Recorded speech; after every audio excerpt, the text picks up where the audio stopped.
So it means that we can have a huge wine list. Yep. We don't have the overheads of buying all that wine. We can have a big wine list and we don't actually own that stock. Yeah. Members who have big collections of wine can reduce their collections by putting it with us.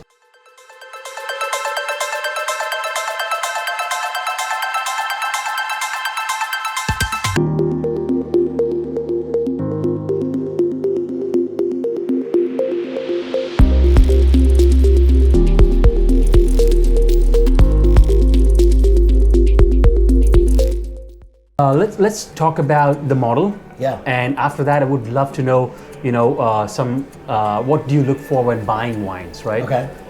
Well, to a certain extent, a lot of our members have a huge amount of wine. So we have a consignment model where the members that have huge amounts of wine, they can bring us, they might bring us 100 cases of wine.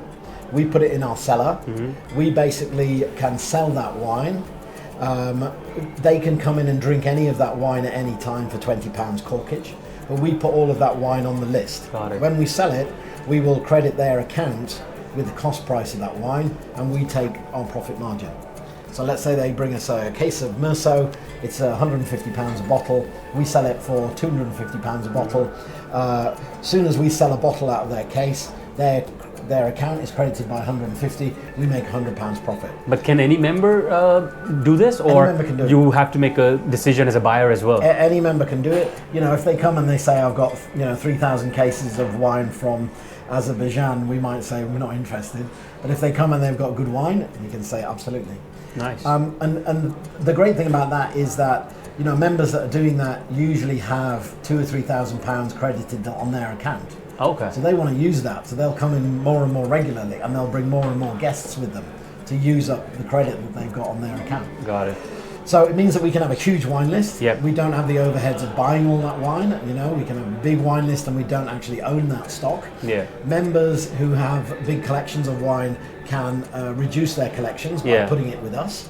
And they can come in and drink it for £20 corkage, and they get the credit for wines that we sell. So nice. It kind of works. And I think they have this vested interest in some way, right? Yeah.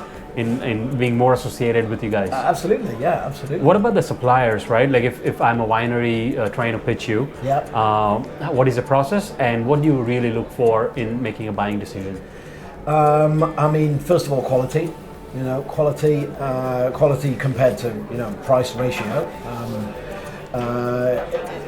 There's no real criteria as long as the wine is good, as long as we feel that it's an artisan product, as long as we feel that there's a lot of passion behind it. Got it. We've got a big wine list, so there's a lot of bins to fill.